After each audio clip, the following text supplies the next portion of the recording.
भारत सहित पूरी दुनिया इस समय कोरोना के जहरीले वायरस से जूझ रही है। इस महामारी के कारण सबसे ज्यादा मजदूर वर्ग के लोग प्रभावित हो रहे हैं, जो अब पैदल पैदल अपने घरों की ओर लौट रहे हैं। ऐसे गरीब और दिहाड़ी मजदूरों की मदद के लिए इंदौर शहर के खजराना क्षेत्र में रहने वाले युवा समाज सेवी आगे आए हैं, जहां नेशनल हाईवे पर चिलचिलाती धूप पर जा रहे लोगों के लिए भोजन पानी की व्यवस्था करने के साथ ही उन्हें गंतव्य स्थान तक पहुंचाने का प्रयास किया।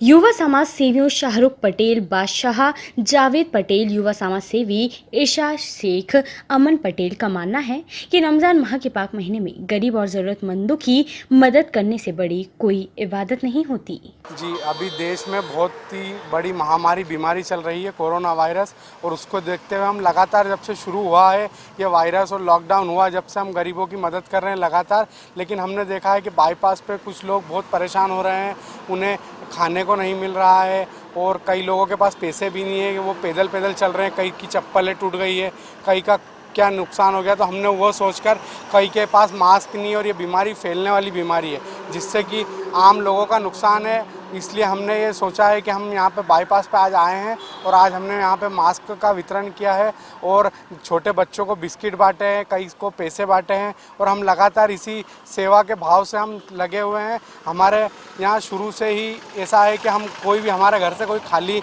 ना जाए, और वैसा हमने देखा कि बाईपास की समस्या हम ज़्यादातर सुन रहे थे, न्यूज़ पे भी देख रहे थे और कई लोगों से भी सुना था। कुछ लोग यहाँ पे सेवा कर रहे हैं, लेकिन इतने ज़्यादा लोगों में कम लोगों का, इसलिए हम उतर के आज मैदान में आए। मेरे साथ मेरे मित्र, मेरे भाई जावेद पटेल, बादशाह, अमन पटेल, इरशाद शेख सब आए हुए हैं और हम लगातार प्रयास कर रहे हैं कि जितना हमसे हो पाएगा हम उतना करके बताएंगे। हमारे देश पर जब भी कोई बड़ा संकट आता है तो पूरा देश मुकाबला करने के लिए एकजुट हो जाता है, जिसकी वानगी एक बार कोरोना काल में देखने को मिली है, जहां मासूम बच्चों से लेकर बुजुर्ग और युवाओं के बीच एक दूसरे की मदद करने का खासा जज्बा देखने को मिला है। ब्यूरो रिपोर्ट, खबर मध्य प्रदेश।